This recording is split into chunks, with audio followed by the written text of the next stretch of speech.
Olá, boa noite. Eu sou a Lídia, sou psiquiatra da infância, adolescência, atendo adultos também, sou psiquiatra do SEMP.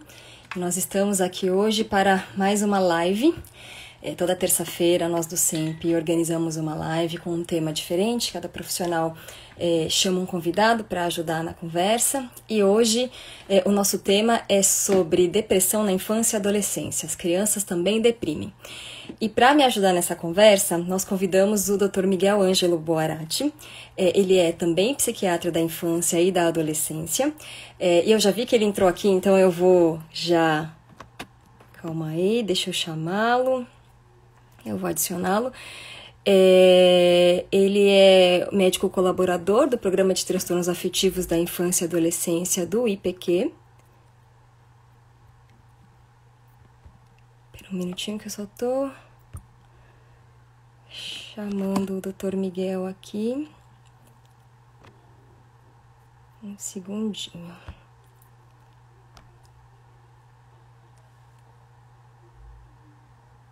Aqui.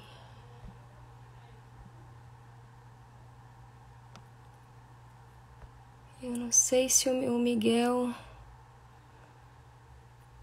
consegue... Gente, essas coisas de tecnologia são terríveis, né? Calma aí.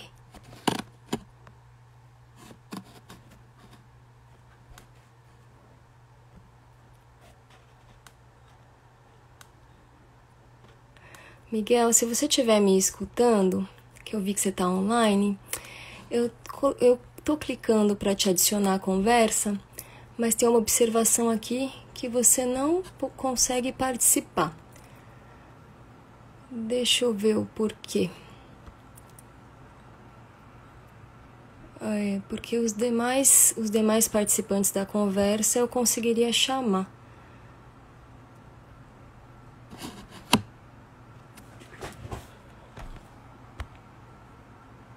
Agora eu... Pronto, consegui. Eu fiz alguma bobagem aqui, mas eu acho que agora eu consertei. Ai, consegui! Tudo bem, Miguel? Tudo. Eu estava tentando descobrir como é que entrava, estava com o computador aberto, depois entrei pelo celular. Olha, eu já achei que fosse eu, porque eu sou tão ruim em tecnologias, as pessoas que me conhecem, elas sabem. Então, eu estava tentando quebrar a cabeça aqui, mas tudo bem, deu certo. Miguel, boa noite. Boa Muito noite. obrigada por ter aceitado o nosso convite para essa live com esse tema super importante. Uhum. Obrigado, Lídia. Foi um prazer. Aliás, está sendo um prazer estar aqui com você e o tema é bem importante mesmo. Sim, nós vamos falar de um tema que não é tão fácil, né? Acho que até por isso é um tema extenso. Enfim, vamos começar por algumas partes, né? Eu estava pensando aqui um pouquinho, acho que pensando no tema de forma geral, né? Como a depressão é algo muito prevalente. E na idade adulta, a gente sabe que é a maior causa de incapacidade. Mas o que eu fico pensando é que no adulto, apesar de ainda existir um estigma, de existir dificuldades, a gente tem um acesso um pouco maior ao acompanhamento, né? Agora, na infância e adolescência, isso é meio que é meio obscuro, né? É um tema que não é tão divulgado, é um tema bastante difícil.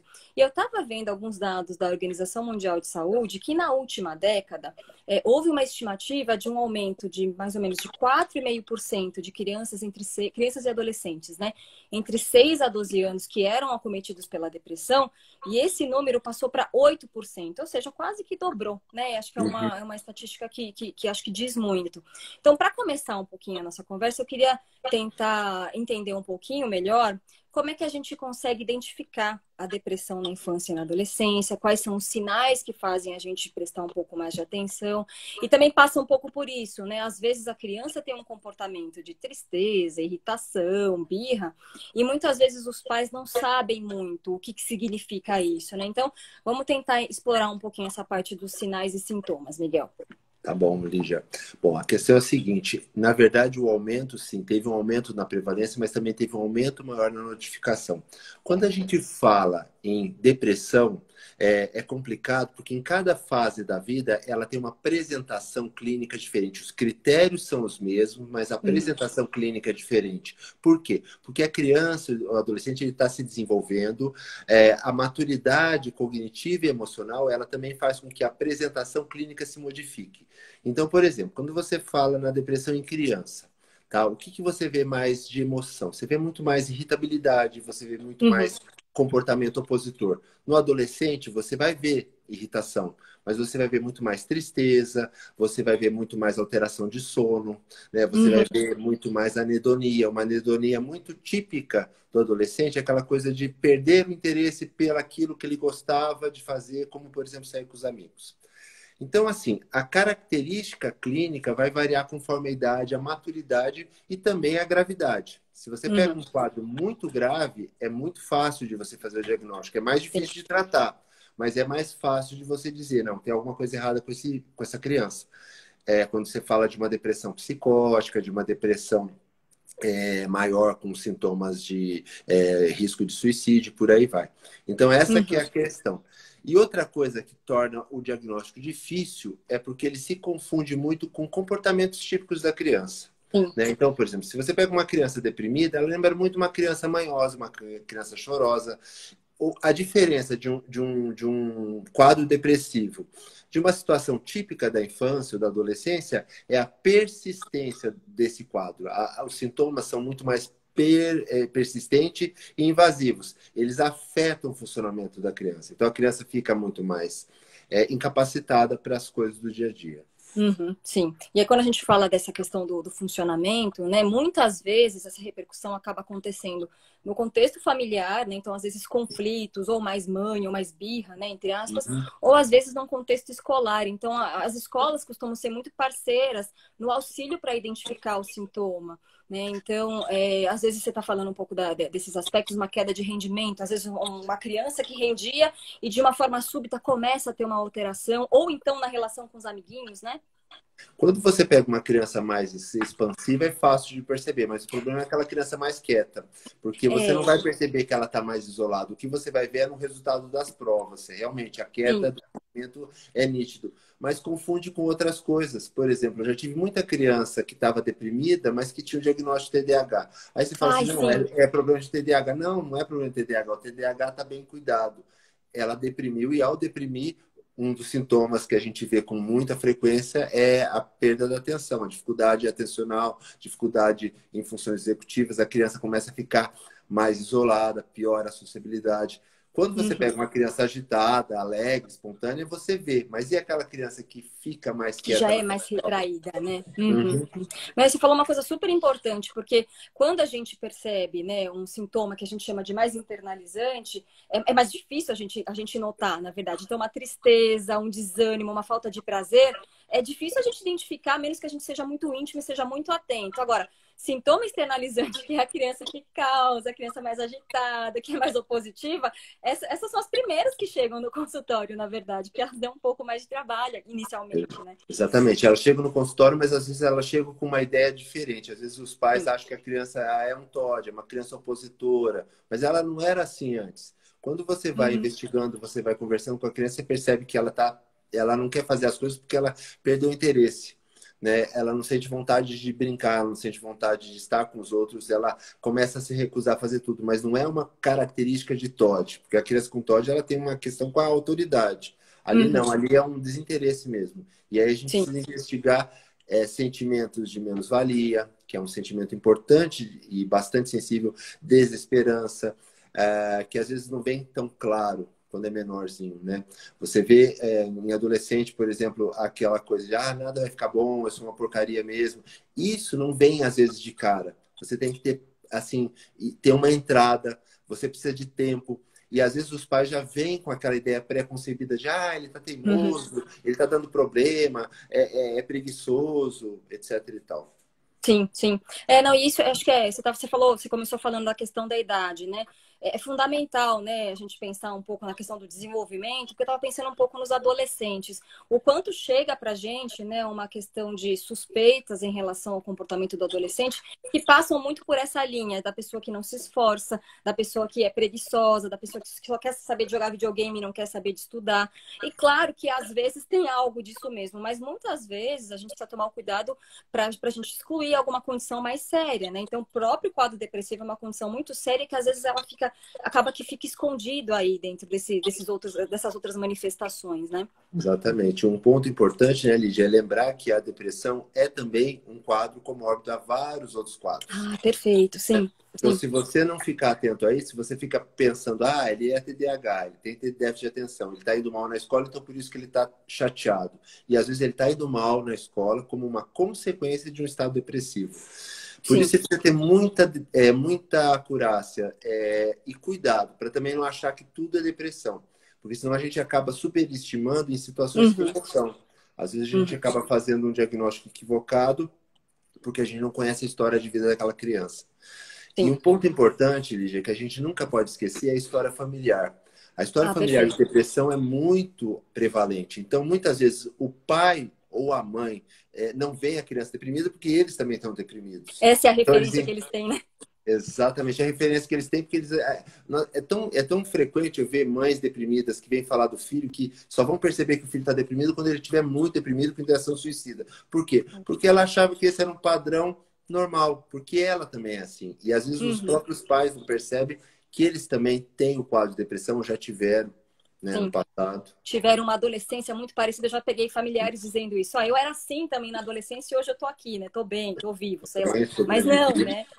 cada um, né? Exatamente, exatamente. E a gente estava falando da sintomatologia.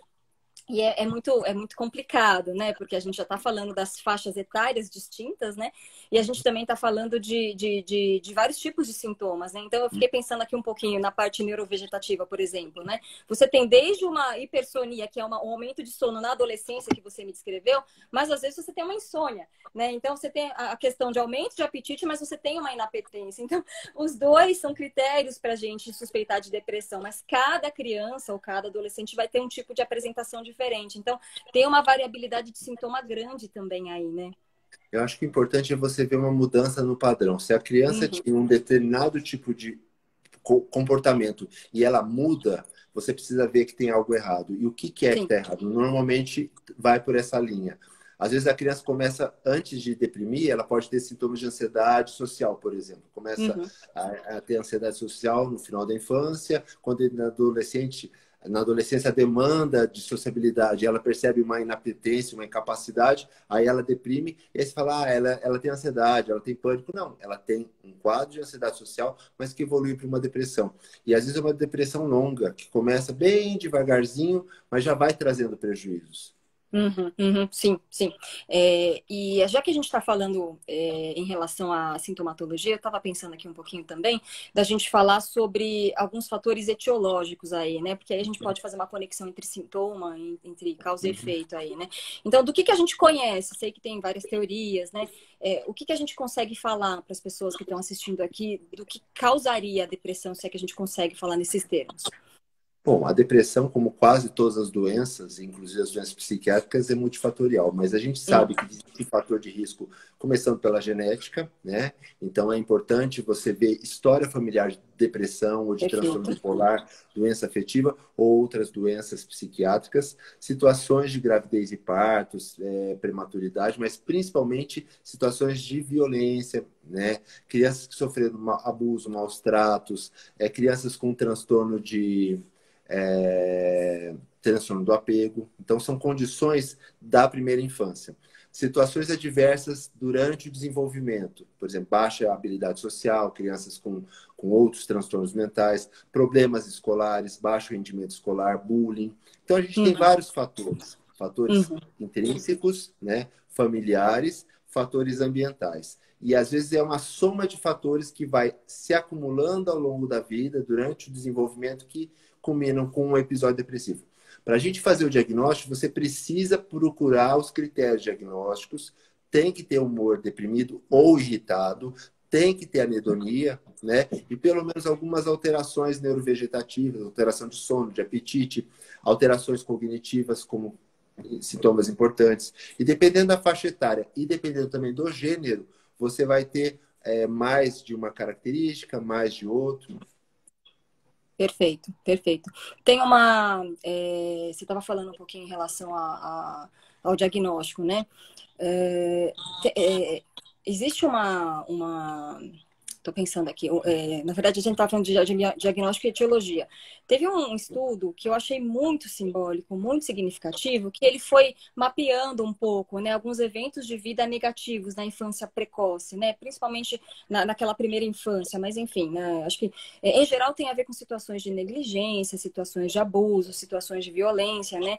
E um dos fatores mais envolvidos nos transtornos psiquiátricos de forma geral tem a ver com essas características infantis aí, né? Tem a ver com esses eventos de vida que eles são marcadores aí, né? Então, se você tem um evento de vida muito grave na infância relacionado a esse tipo de situação, de negligência, violência, etc., né? Abuso, abandono, você tem um índice muito alto, não só de doença psiquiátrica, né? Então, a gente está falando de depressão, a gente está falando de uso de múltiplas substâncias, mas também de doenças físicas, né? Então, às vezes, câncer, patologias cardíacas também tem um alto índice, né? Então, é importante que a gente estava falando um pouco das causas da depressão. Tem a questão, obviamente, genética, tem uma predisposição e, na verdade, são várias... Tem algumas variantes genéticas que interagem, enfim, que acabam dando a apresentação depressiva. Mas tem um papel muito importante também do ambiente na formação dos sintomas. E vai variar muito de acordo com o tipo de fator de risco, o tipo de exposição que aquela criança teve, né? Exatamente. E os fatores de proteção. E um ponto importante que você salientou, que é importante lembrar, que doenças clínicas, doenças orgânicas, doenças crônicas, como diabetes, Uhum. ou câncer, são doenças que são fator de risco para a depressão. Pensa uma criança Sim. que desde pequeno, diabetes tipo 1, já começa a ter privação, por exemplo, de atividades sociais, onde o doce, o bolo, então todas essas características, internações frequentes, tratamentos dolorosos, isso é um fator Uhum. de risco importante. Isso é uma coisa Sim. que já se vê há muito tempo.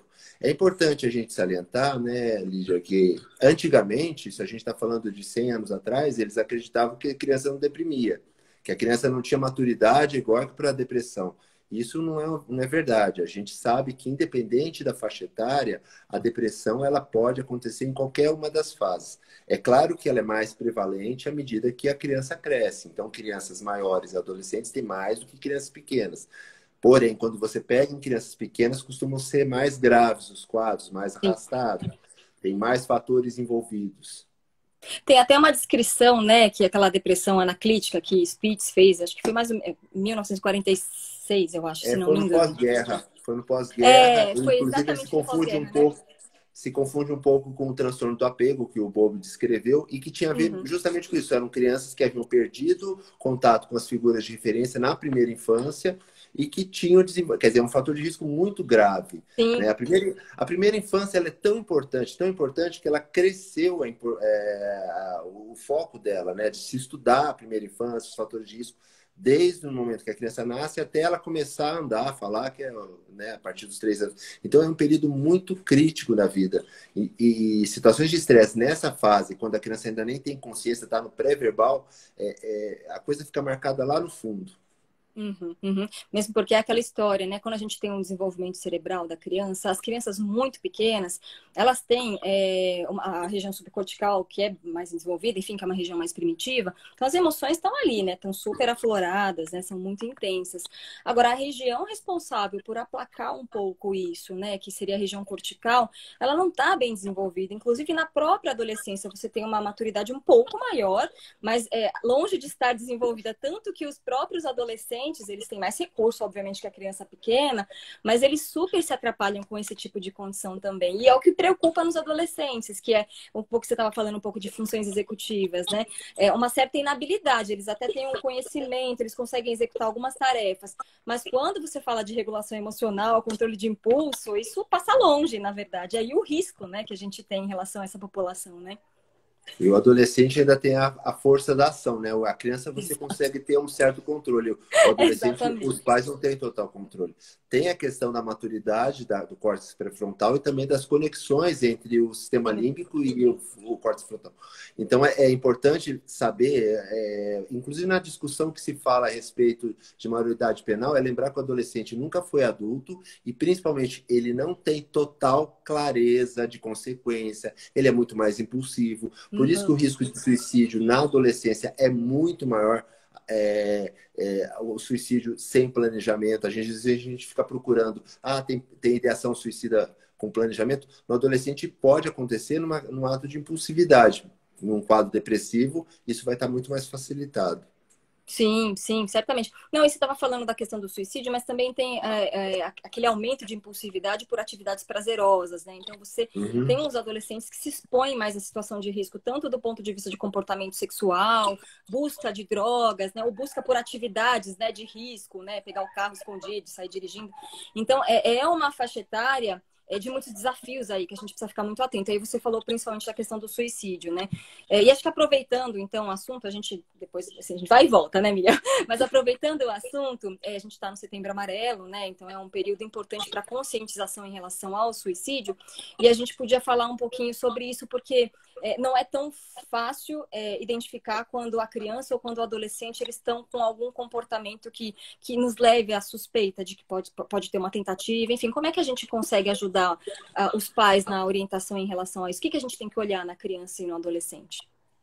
Principalmente no caso do adolescente, os pais às vezes se afastam. O próprio adolescente por si só, naquela questão da construção da identidade, ele se isola. Isso é Sim. normal. Os adolescentes se isolam mesmo, procuram mais o grupo e se afastam um pouco da família. É perceber uma mudança de padrão e principalmente alguns comportamentos que a gente chama de comportamentos para-suicidas. Por exemplo, a automutilação, que não tem nada diretamente a ver com o suicídio, é um comportamento de risco, né? Claro. Ou, por exemplo, aquele adolescente que passa a se isolar. Muitas vezes a escola ou os amigos são os que notificam os pais. Então, procure se aproximar dos seus filhos. Se aproximar dos filhos é tomar cuidado para não serem invasivos, porque tem pais que, no medo de que o filho vá, principalmente quando teve uma tentativa anterior, é tentar cercar. Isso não é efetivo. Você tem que Uhum. criar com o seu filho um vínculo de confiança para que ele recorra a você no momento que ele estiver mais angustiado. Não tem ninguém no mundo que seja mais atento àquela criança, aquele adolescente, que os pais. E muitas vezes Uhum. ele é visto como um elemento de restrição, de punição, né? Principalmente aqueles pais que têm uma postura um pouco mais autoritária. Esse daí Tá. perde totalmente a mão durante o manejo nessas situações. Isso cria, na verdade, até um abismo entre a criança, entre o adolescente e a família, né? Então, ao invés de aproximar na tentativa de controlar a situação, e a gente até entende, existe uma preocupação, mas muitas vezes acabam invadindo demais o espaço, sufocam o adolescente, e o adolescente perde também a tranquilidade de poder compartilhar esse sofrimento, né? Porque se ele tem algum tipo de intenção suicida, é porque o sofrimento já está num nível muito insuportável, um sofrimento muito grande Exato. aí, né? Então, realmente, o manejo dos pais é fundamental nessa hora, né? Às vezes o suicídio não é uma tentativa de morrer, é a tentativa de sair daquele estado de sofrimento. Eles não veem alternativa. Então, e muitas vezes o que os pais fazem? Mas você tem tudo, né? Eu gostei de uma postagem que eu fiz esses dias, em que a pessoa fala assim: por que você tem depressão? A vida é tão boa, tá? Por que você tem asma? Tem tanto ar na terra, né? Poxa, não tem um Tipo, é porquê, isso. não tem um pra quê. As pessoas estão em sofrimento. O sofrimento não tem um pra quê. Existem várias causas, existem vários fatores. O que é importante salientar, né? Eu acho que os pais precisam ter essa sensibilidade que alguém que deprime está em sofrimento. E essa pessoa que está Uhum. em sofrimento, ela quer se livrar desse sofrimento. E criança e adolescente não tem tanto recurso para prever futuro, não tem uma estrutura emocional totalmente consolidada, não tem uma maturidade cognitiva, a personalidade está em construção. Então, são vários os Uhum. fatores.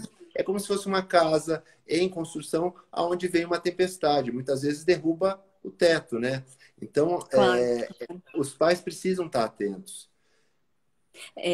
Na verdade é a gente, né, os pais, os cuidadores, enfim, somos nós quem emprestamos de uma certa forma essa questão mais do racional, né, a questão mais da organização, visão de futuro, para ajudar esse adolescente, essa criança. Não dá para esperar que eles, dentro de um quadro depressivo, dentro de um grau de sofrimento gigantesco, ainda tenham a racionalidade de pensar nas estratégias que eles precisam ter para sair dessa, né?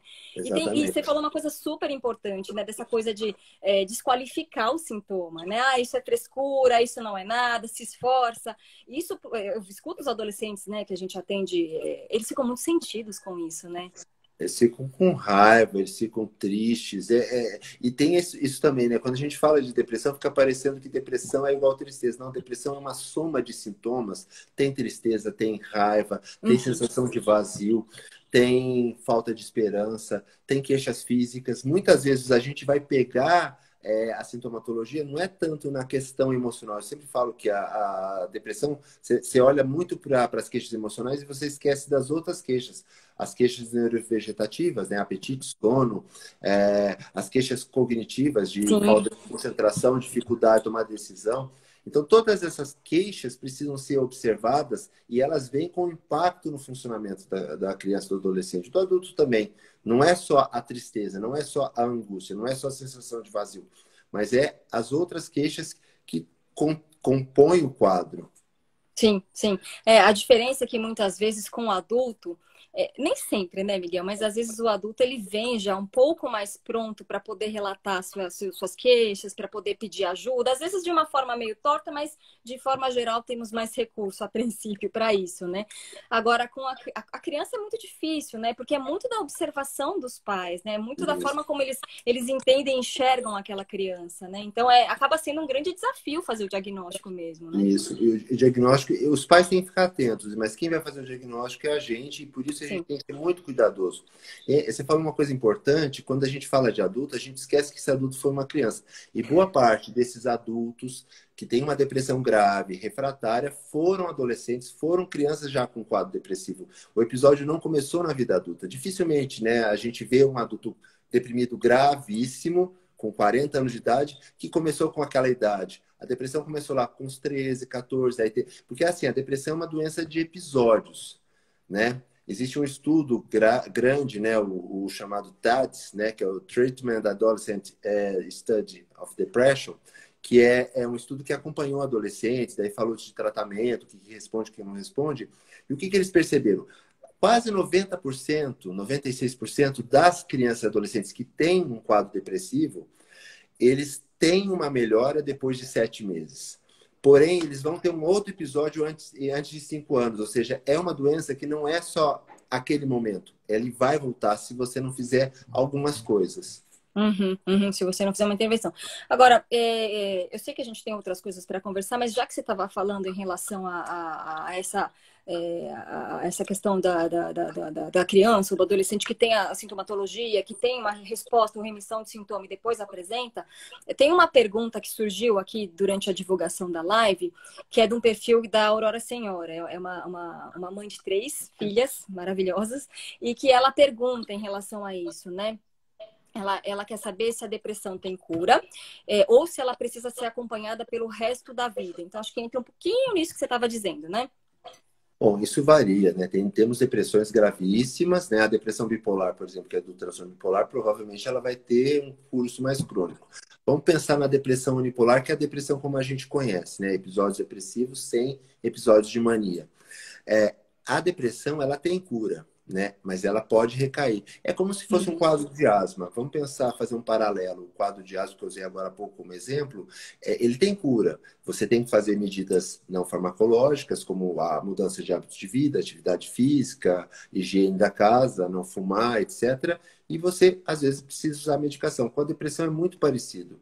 Tem casos que você diagnostica com 11, 12 anos, na entrada da adolescência, que é um marco importante, que é normalmente quando as mulheres passam a ter mais quadros do que os homens, né? Porque Uhum. durante a infância existe uma equivalência de gênero. Na adolescência, quase que dobra. E um dos fatores é a entrada na adolescência. Então, às vezes teve um episódio depressivo com 12, 13 anos e esse episódio remitiu. Não quer dizer que ela vai ter, ela tem uma chance maior de ter um novo episódio, essa pessoa, mas ela pode voltar a ter, então a gente tem que ficar atento, não cuidando, não tratando, não é tratamento, mas é mudando aquilo que foi fator de risco. Lembrando que os fatores de risco são É multifatoriais, né? muito, sim. A gente tem que, por exemplo, você está falando de um adolescente que vive numa situação de precária, tem problema escolar, por exemplo, um adolescente com transtorno de déficit de atenção ou com transtorno de leitura, que apresenta um baixo rendimento escolar. Isso foi um fator de risco. Você Sim. tem que cuidar desse fator de risco. Não que ele esteja deprimido no momento seguinte, mas você precisa cuidar porque isso é um fator de risco para um outro episódio. Não, perfeito. E esses fatores eles vão se sobressaindo um ao outro. Em determinadas fases de vida, um fator predomina mais em relação ao outro, né? Então, você tem um impacto grande. E principalmente quando você tem uma depressão numa idade bastante precoce, né? Porque você já tem ali na formação, né? Principalmente nessa fase principal de neurogênese, formação de sinapses, já tem um estrago, entre aspas, ali. Então, você tem que cuidar muito dessa parte, né? Exatamente, e não só isso, é no momento de desenvolvimento de competência. Você imagina uma criança que Perfeito. fica um ano deprimida, numa depressão, numa distimia. Para o adulto, a distimia tem um impacto Uhum. menor do que mas no adolescente, numa criança, isso é um impacto devastador, porque é um ano que ela vai ficar menos exposta a experiências necessárias para o desenvolvimento dela. É um ano que ela vai ficar menos e ela está construindo a própria imagem, né? Então essa Uhum. imagem já vai ter uma distorção. Então tem um fator do desenvolvimento cerebral que vai sofrer um impacto, uma avaria, mas também tem a questão psicossocial. Mas uma coisa importante, Lídia, é que quando você consegue uma remissão do quadro, você consegue uma resposta muito melhor. Assim, é como se depois de algum tempo aquela criança esquecesse aquele episódio. Parece que passa um mata-borrão e ela segue em frente. Por isso a importância de você tratar até o fim, não é melhorar. Você tem que remitir sintoma e desenvolver habilidades e competências. Aí entra um pouquinho, a gente vai falar daqui a pouco sobre o Uhum. tratamento.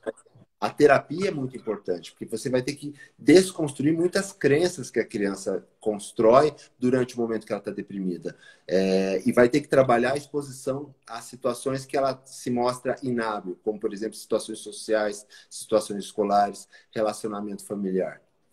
Não, é bacana que você está falando até do tratamento, né? Depois a gente até volta, enfim, tem umas perguntas aí, então é até legal que você entrou nesse assunto, porque realmente, assim, quando você tem uma depressão mais leve para moderada, você não tem indicação de medicação, né? A indicação é de psicoterapia, justamente por conta disso que você está explicando, né?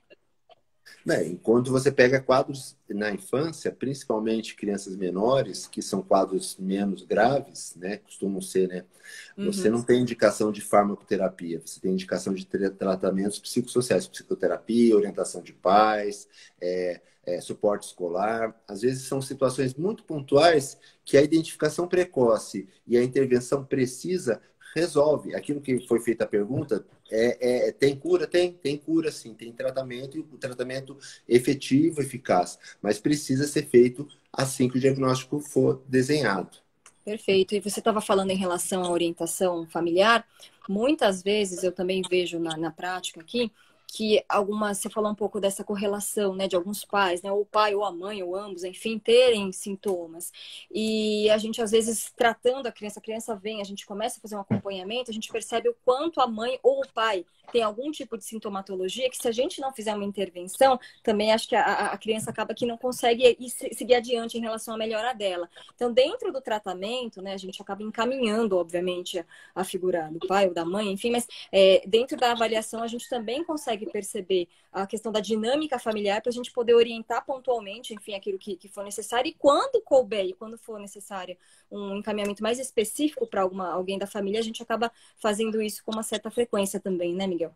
Exatamente. A gente tem que ter sempre um olhar. Quando a gente atende criança e adolescente, não importa o diagnóstico, mas em caso de transtorno de humor, isso é fundamental. Você tem que ter um olhar para os pais. Como a gente falou, tem a questão genética, mas tem a questão modelo, né? Tem a Uhum. questão experiência. Então, um pai deprimido, ele tende a ser mais austero, ele tende a ser mais omisso. Então, você precisa cuidar dos cuidadores, né? É Perfeito. fundamental esse olhar, é fundamental e muitas vezes é essa intervenção que precisa ser feita. Você fala assim, nossa, mas a criança está deprimida, mas é o ambiente que está contribuindo em grande parte e você precisa cuidar do ambiente.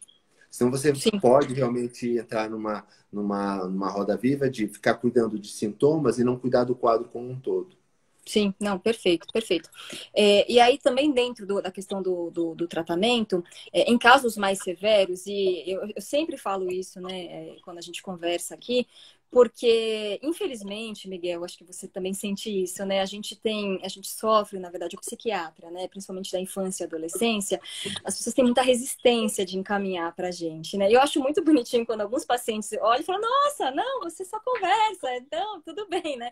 Não é nenhum bicho de sete cabeças, assim, né? Então, eu acho que também tem a questão de desconstruir um pouco que passou no psiquiatra é remédio. Porque as pessoas vêm um pouco com essa imagem, né? Então, claro que a medicação é super importante em algumas situações, né? Mas não em todas, né? Exatamente. Eu acho que o nosso papel, né, Lígia, como médico, é fazer a avaliação clínica, é definir o diagnóstico e definir o tratamento. E como a gente disse, nem sempre o tratamento vai ser medicamentoso, mas o Uhum, acompanhamento é necessário.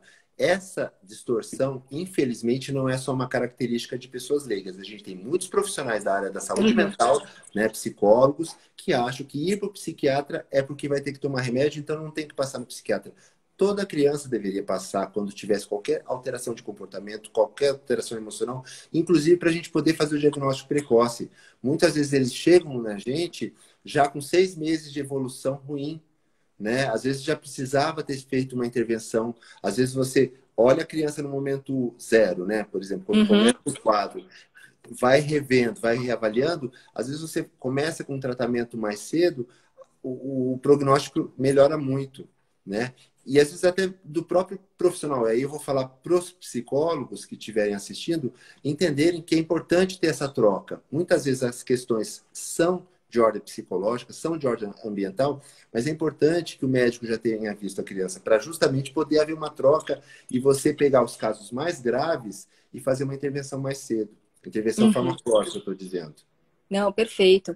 E é bacana isso, né? Que quando a gente faz um trabalho em parceria, eu tenho vivido essa experiência bastante, né? Casos graves, principalmente quando você tem uma questão mais relacionada a uma depressão grave, uma questão suicida ou automutilação, quando você tem um parceiro, né, para fazer o acompanhamento, você consegue conduzir o caso muito melhor, porque aí você consegue focar na família, consegue focar no paciente. O paciente tem duas frentes de apoio, né? Então, eu realmente tenho essa impressão de que tem alguns profissionais que são muito resistentes, mas aqueles que estão dispostos a fazer uma parceria é muito bom, porque a gente vê um resultado e eu, particularmente, sinto um alívio de poder dividir, às vezes, um caso difícil, porque é aquilo, a gente dá conta até certo ponto, né?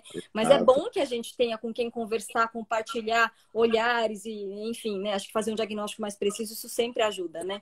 Exatamente. E a troca começar o mais breve possível, inclusive para poder trocar informações que podem levar a outras possibilidades. Quantos casos, né, Lígia, que a gente começa com uma queixa principal, por exemplo, a queixa que trouxe a criança para avaliação era uma queixa de humor. Daí se investiga, realmente fecha critério para depressão. Só que às vezes tem coisa por baixo. Eu já peguei casos de crianças que tinham TDAH subclínico, que não foi Olha só. diagnosticado no momento em que a criança deprime, fica evidente, né? Porque o prejuízo escolar é Uhum. significativo. Aí você trata a depressão, mas não melhora totalmente. Por quê? Porque o prejuízo de um transtorno do neurodesenvolvimento está ali. E esse Sim. daí teria que tratar com medicação, no caso. Sim, sim, perfeito, perfeito. Isso, e você estava falando, isso me lembrou um pouco do que a gente falou no começo, da questão das comorbidades, né? O quanto muitas vezes o quadro chega, fica tudo muito misturado, e conforme a gente vai conseguindo conhecer a família e tratando alguns sintomas, as coisas vão ficando um pouco mais claras aí. Então, talvez naquele momento inicial, o quadro depressivo era mais exuberante, mais urgente de ser tratado, só que depois você consegue aliviar um pouco essa sintomatologia e aparecem outras manifestações, né? Às vezes o TDAH ou então um transtorno ansioso que de repente ficou camuflado por conta da depressão. Então as comorbidades são frequentes e importantes nessas situações também, né? Frequentes são o que causa depressão e são o que leva. Eu vi uma pergunta aí que a pessoa comentou num comentário que é raro. É difícil, mas eu não diria que é raro. A raridade está assim da parceria com os psiquiatras, né? Aqui é 100%, Karine. É Karine, né? Ai, não Isso. sei se eu falei esse nome certo, mas enfim, é Karine, Karine. Agora que eu vi, é Até 100%. Oi, porque Miguel. até porque a efetividade do nosso trabalho depende da parceria com a área da psicologia, né? Eu falo psicologia, mas não é só. A gente precisa do trabalho da fono, né? Muitas vezes a criança vem com dificuldade de linguagem, dificuldade de escrita, na psicopedagogia, né? A psiquiatria infantil, de uma maneira geral, ela trabalha com a interdisciplinaridade. Se não for assim, ela não consegue ser efetiva. A gente precisa muito do terapeuta para cuidar dos pais, diminui muito o nosso peso, né? Porque muitas vezes as orientações passam por um trabalho dirigido aos pais. Sim, sim, a gente numa consulta pontual não consegue fazer todo o nível de orientação, né? Tanto para o paciente, o cuidado com o paciente e orientação à família. Então, eu acho que dividir, né, as tarefas aí é fundamental de fato. Agora, tadinha, a Karen tá traumatizada. Karen, eu concordo e super entendo. Como terapeuta, assim, eu atendo mais psiquiatria, mas eu sou psicanalista também. Eu não consegui falar com um psiquiatra uma vez de um caso que eu atendi. Então, assim, mas assim, tenha esperança. Nós estamos aqui justamente para isso, para abrir essa porta, para a gente poder ter uma conversa aberta para o bem dos pacientes, na verdade, e para o bem dos próprios profissionais, né? Exatamente. Peraí, como é que pode ir falando? Eu tô só vendo uma pergunta aqui que surgiu que eu me perdi. Não, não, é a questão da atenção. Você imagina quando a criança está deprimida, quando está com quadro depressivo, como é que fica o funcionamento dela como um todo. Mas essa é uma dificuldade realmente que existe, não só pela indisponibilidade do profissional, né? Mas também pela dificuldade de encontrar o profissional que esteja disposto a conversar. Às vezes existe uma resistência, por exemplo. É mais fácil os pais levarem a criança para o terapeuta do que para o psiquiatra. Sim. Justamente porque tem essa crença da medicação. Mas em adulto, às vezes, eu vejo o contrário. Às vezes eu insisto para que vá para a terapia. Muitas vezes a terapia vai ser o ponto de corte para melhora e a pessoa não resiste. Ela quer ficar presa ao tratamento farmacológico. É verdade. Eu acho que é importante a gente colocar, né, que em termos de tratamento farmacológico, vamos falar novamente da depressão Perfeito. unipolar, o nível de evidência é tanto maior quanto mais velho for essa criança e adolescente. Em crianças pequenas, a medicação ainda tem alguns usos restritos. Houve uma época em que foi associado sintomatologia depressiva, uso de medicação e suicídio. Isso não se confirmou como um fato. Na verdade, o suicídio está ligado à depressão, não à Não medicação. a Só que medicação, né? uma criança deprimida, ela pode ser, na verdade, um bipolar, né? Então a gente pode estar abrindo um quadro de mania, isso é um grande risco. Então a gente tem que ser muito criterioso no uso de antidepressivo, mas o antidepressivo está bem indicado em adolescentes, principalmente naqueles adolescentes que estão em terapia. Já está em terapia, existe uma resposta parcial, não foi total. Normalmente são os casos que vão responder melhor. Perfeito, perfeito. Falando em adolescentes, tem um comentário aqui da Luciana.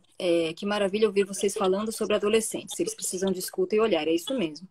E tem aqui um outro comentário do Marcos que ele fala sobre o suicídio. Naquele momento em que a gente comentou sobre o suicídio, ele fala que o suicídio é quase sempre uma tentativa equivocada de se livrar da dor. Então, realmente, muitas vezes a tentativa de suicídio é um grande pedido. A mesma, assim, eu sei que são entidades diferentes, né? A gente está só citando, né, Miguel? Mas a mesma coisa da automutilação. Muitas vezes ela é taxada como quer chamar atenção, né? Enfim, mas tem um pedido de ajuda dentro desse comportamento, né?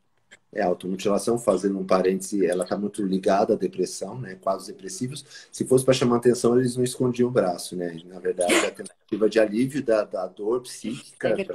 São várias as razões, né? Eu acho que a Jaqueline teria condições de falar muito Sim! melhor que eu, né? Mas Jaqueline demais. a automutilação tem outros componentes, mas ela está muito pareada a sintomas depressivos e é um fenômeno que está crescendo, né? Isso, sim.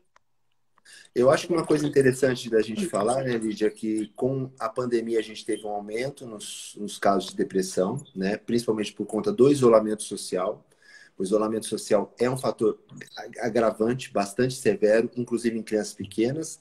E as demandas, né, a gente fala assim que está tendo um aumento da depressão, isso é fato, é a mesma coisa que a obesidade. As crianças hoje estão fazendo menos atividade física, estão comendo mais coisas calóricas, estão engordando. As crianças estão sendo muito mais cobradas em termos de rendimento, uma competitividade. Esse é um dos fatores que o mundo atual, o mundo da internet, né, que é uma coisa excelente, a gente está falando graças à internet, mas essa demanda onde se perdeu coisas que são importantes, brincar sozinho, brincar com os brinquedos, então as crianças precisam ter cada vez mais, a sociedade de consumo é um fator de risco importante também. Você está falando da questão das tecnologias, aí eu fiquei pensando no cyberbullying também, né? Porque já existiu o bullying, mas agora você tem um agravante, né? Que tem o bullying relacionado às mídias, relacionadas à Isso. tecnologia, então que também é associado, né? Tanto a quadro depressivo quanto a comportamento suicida, né? Exatamente. O bullying sempre foi um problema, né? Um problema muito silencioso que ganhou notoriedade, né? Se fala bastante, mas o problema do cyberbullying é a extensão e ele não sai, não é uma coisa que fica restrita ao ambiente. Então não adianta a criança sair daquela escola. né? A coisa fica na rede. E é pesado, é coisa assim muito pesada, às vezes de ameaça. Eu tive um paciente que uma vez ele tinha um problema numa determinada escola, ele mudou de escola, a escola anterior trouxe ele para um grupo de WhatsApp, né? E você não sabia quem fazia, e começou uma enxurrada. Isso tudo levantou uma série de. Ele vinha melhorando, ele estava ganhando consistência emocional, estava conseguindo trabalhar uma série de dificuldades. Essa situação desse cyberbullying causou nele uma descompensação importante. A gente precisou rever medicação, inclusive. Não, e é isso, a velocidade com que se propaga é absurdamente rápida. Se um grupo de WhatsApp ou, enfim, numa rede social, a coisa realmente se dissemina de uma forma muito rápida e tem um impacto absurdamente destrutivo para aquele adolescente, para aquela criança, né? Exatamente. Aí a gente precisa muito da parceria com a escola. A gente falou muito de psicólogo, de TO, mas a escola é fundamental no trabalho. Se a gente não consegue ter da escola um feedback, por exemplo, a questão do bullying na escola, a escola tem que estar atenta, né? Tem que estar atenta e tem que ter uma ação muito precisa. Muitas vezes não é punir o que está causando, mas é fazer um trabalho preventivo, porque aquele que está causando, às vezes, foi alguém que sofreu bullying no passado. E a gente sabe que o bullying está muito ligado à depressão, à ansiedade e também ao suicídio. Perfeito. E aí também a gente está falando dos pais, né? O papel, você falou do papel da escola e o papel dos pais, né? Em observar em que contexto essa criança está exposta às tecnologias, né? Qual é o uso, o que ela sofre dentro disso, né? A gente está falando de cyberbullying, mas a gente também tem a questão de abuso, né? Então, acho que tem outras coisas que também acho que colaboram aí para a piora de um quadro depressivo, né? Exatamente. Tá. E eu estava pensando também numa outra coisa, Miguel, que a gente estava falando um pouco de tratamentos farmacológicos, tratamentos não farmacológicos.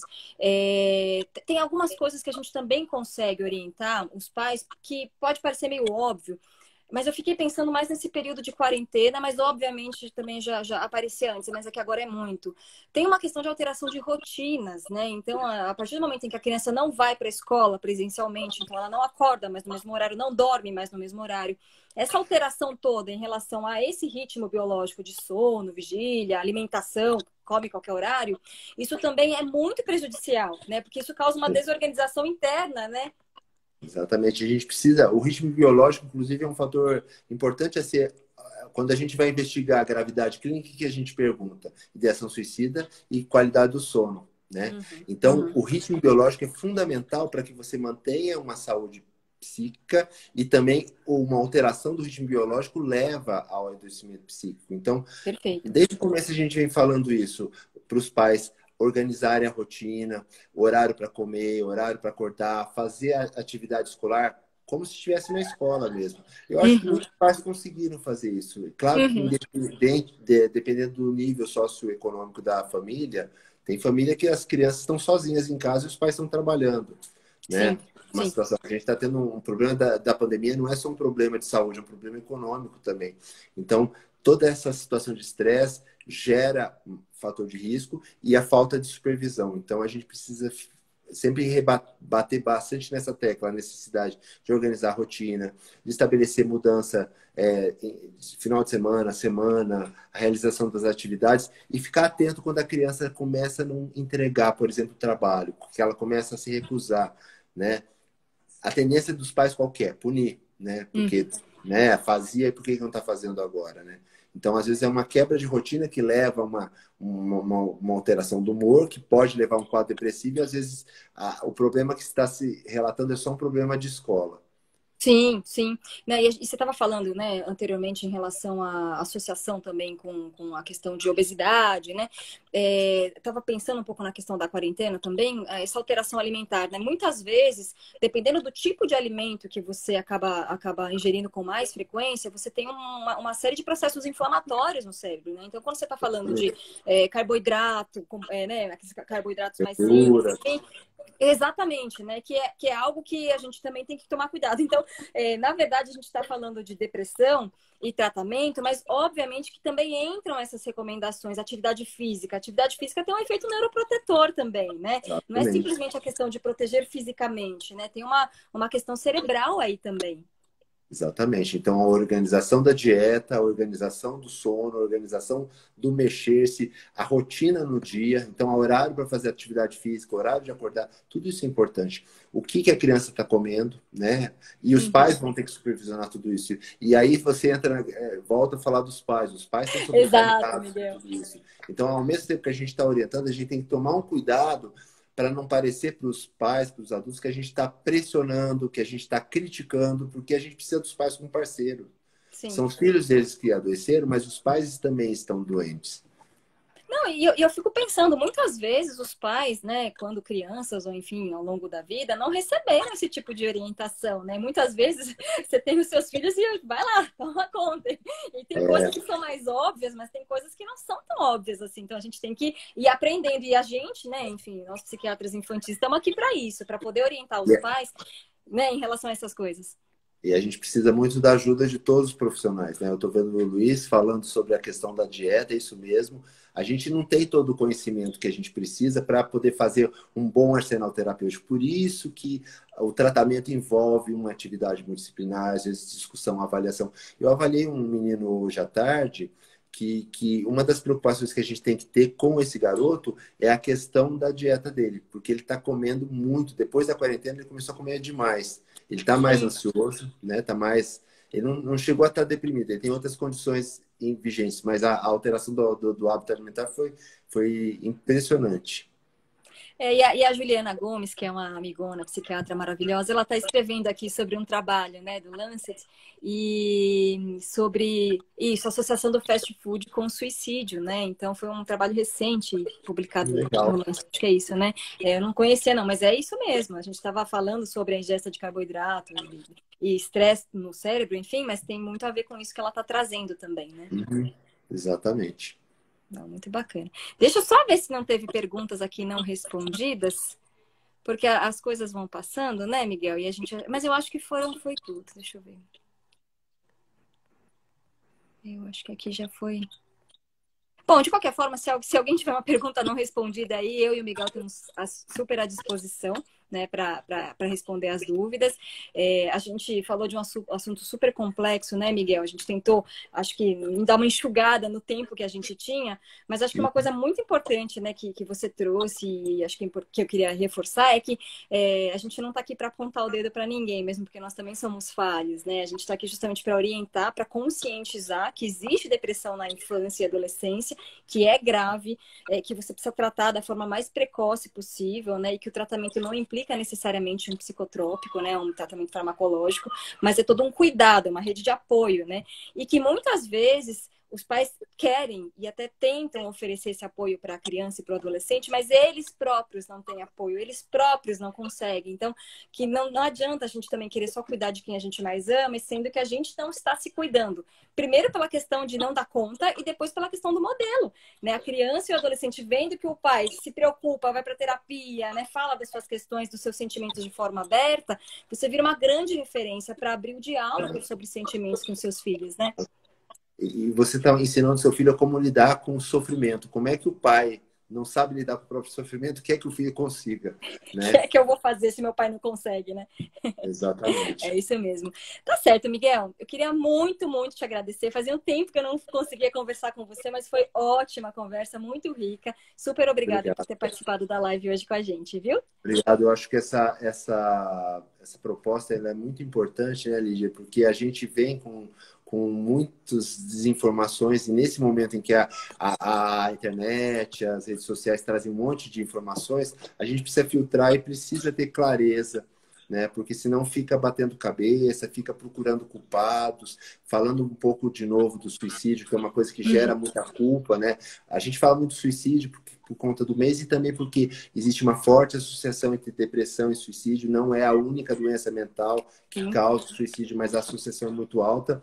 Então a gente precisa buscar ajuda, não culpados. Uhum. A culpa Uhum. só Perfeito. piora tudo, né? Perfeito. E dentro da ajuda está o que você está dizendo, informação. A gente está aqui para fornecer informação, é fácil acesso, né? Então, acho que cada vez mais a informação está mais disponível, né? É só buscar esse tipo de informação e quando a coisa estiver mais séria, procurar um profissional adequado mesmo, né, Miguel? Ou vários, né? Às vezes a gente precisa de vários É, profissionais. a gente Obrigado, começa por Lígia. um, mas vai para os outros. Exato. Obrigado. Tá certo. Super obrigada, gente. Boa noite. Abraço. Abraço. Tchau, tchau.